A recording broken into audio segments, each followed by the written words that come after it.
In your Money Watch report tonight, some parents are worried they'll have to shell out more money for their child's state-funded education.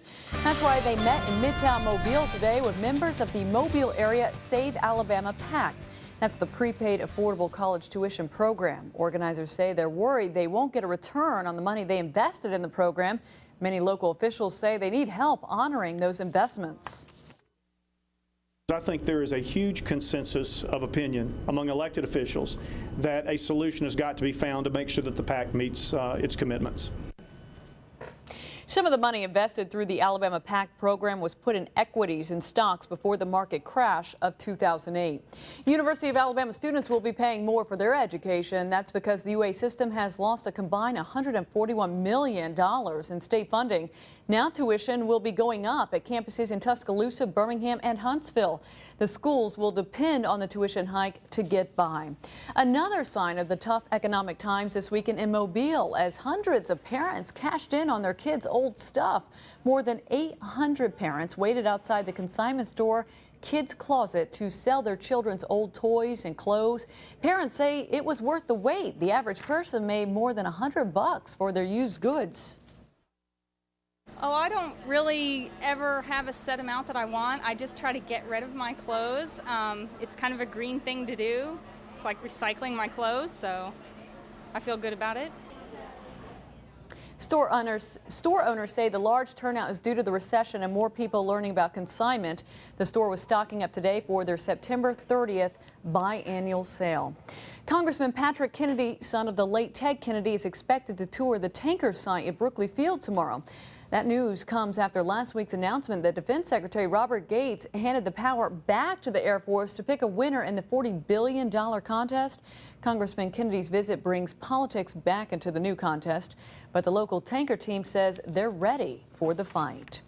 For the first time ever, the government is moving toward imposing limits on the enormous paychecks in the banking industry. The Federal Reserve is drafting a proposal that would allow it to review bankers' compensation and reject pay policies it thinks would encourage risky investing. That applies to everyone from executives to traders to loan officers. The final plan could be out in a couple of weeks. It needs to be approved by the Fed's board of directors, but not by Congress. The issue of bankers' pay will be one of the hot topics this week when world leaders gather for an economic summit in Pittsburgh. French President Nicolas Sarkozy is threatening to walk away from the meeting if the U.S. does not agree to impose limits on banker bonuses. Federal agents say they are closing in on suspects in a terror plot. This weekend, they arrested 3 men who are thought to be involved. Catherine Brown has the latest from New York. FBI agents swarmed the Denver apartment of the 24-year-old at the center of an ongoing terror investigation. They arrested Najibullah Zazi, his father, Mohammed Wali Zazi, and a third man in Queens, New York, Ahmed Weiss of Zali. Agents say they are still tracking several others in the U.S. and in Pakistan. Zazi underwent 3 days of FBI questioning after making a cross-country trip to New York and ramping up suspicion about his possible involvement in a terrorism plot. Investigators say the Afghanistan native admitted to receiving weapons and explosives training from al-Qaeda. Right now, Zazi's not being held on terrorism charges, but for making false statements to federal agents. The allegation is that Mr. Zazi lied when he said he had no knowledge of 9 pages of handwritten bomb-making material on his computer. All 3 men are due in federal court on Monday, Zazi and his father in Denver, and Afzali here at this courthouse in New York. The FBI wiretapped a phone call between Afzali and Zazi's father during Zazi's New York visit. Investigators say both men lied about the conversation.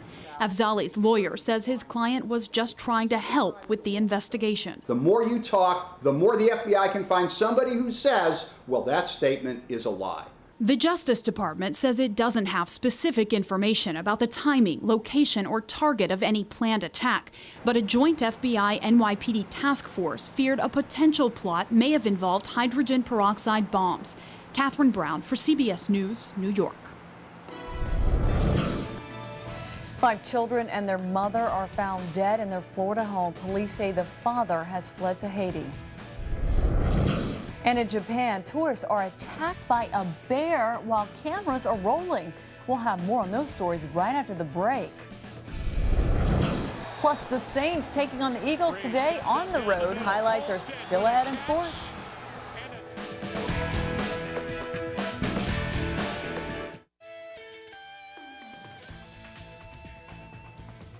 Welcome back. We have some dramatic video coming out of Japan tonight. Fire officials say a bear injured 9 people at a highway rest stop.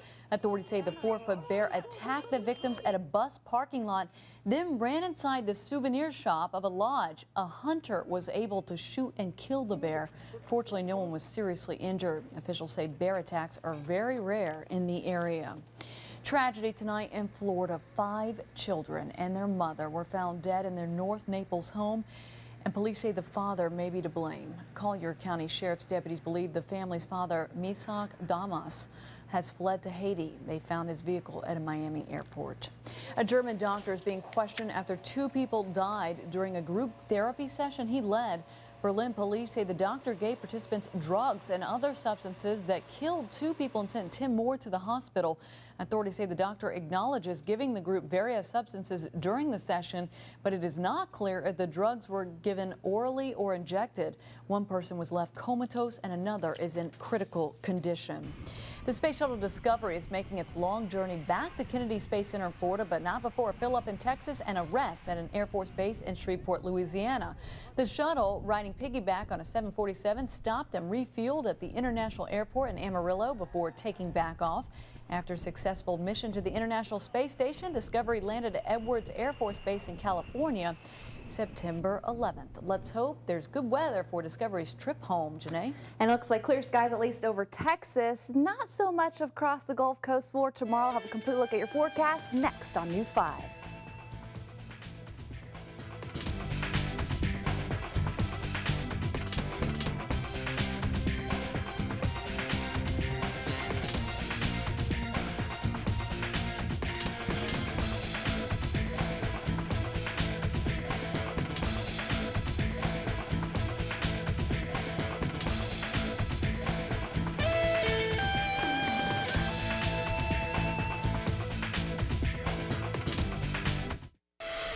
Now, Janae Young with First Alert Weather.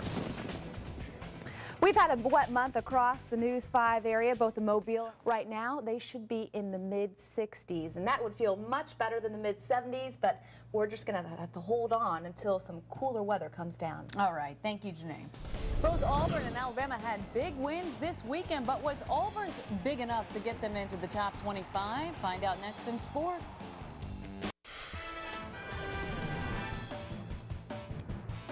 The New Orleans Saints looking to go 2-0 on the season, but they had to get past the Philadelphia Eagles on the road. Good news. That's it for sports, but stay with us. Janae will have another look at weather right after this break.